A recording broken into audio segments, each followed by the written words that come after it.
तर मागच्या 2 दिवसांपासून नॉट रिचेबल असलेले अजित पवार आज सभागृहामध्ये येतील अशी माहिती मिळतेय।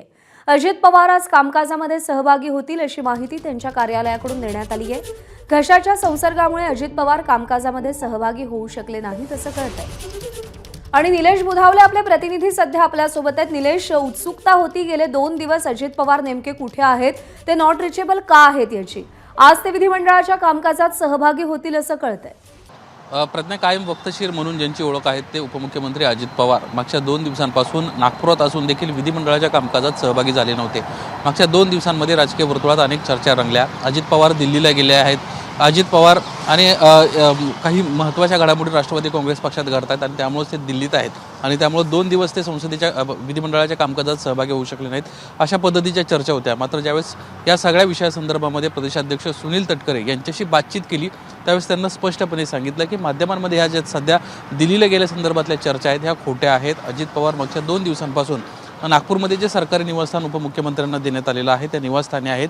घशाचा संसर्ग झाल्यामुळे 2 दिवसांपासून ते विधिमंडळाच्या कामकाजात सहभागी झाले नव्हते।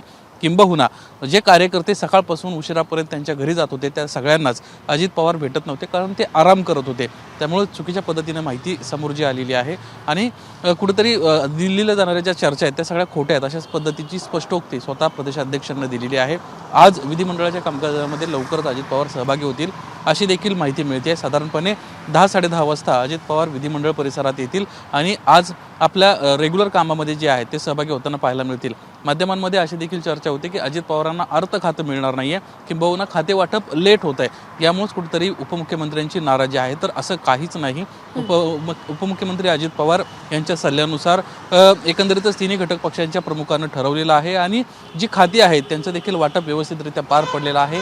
आज राष्ट्रवादी काँग्रेस पक्षाची यादी मुख्यमंत्र्यांकडे जाईल आणि त्यानंतर मुख्यमंत्री राज्यपालांकडे यादी पाठवतील आणि खाते वाटप देखील सोयीस्कररित्या व्यवस्थित पूर्ण होईल अशी देखील माहिती राष्ट्रवादी काँग्रेस पक्षाच्या वतीने देण्यात आलेली आहे। त्यामुळे एकंदरीतच अजित पवार आज किती वाजता कामकाजात सहभागी होत आहेत आणि आज खरंच कामकाजात सहभागी होत आहेत का हे पाहणं महत्त्वाचं राहणार आहे। निलेश, धन्यवाद दिलेल्या सगळ्या सविस्तर माहितीसाठी। एबीपी माझा, उघडा डोळे बघा नीट।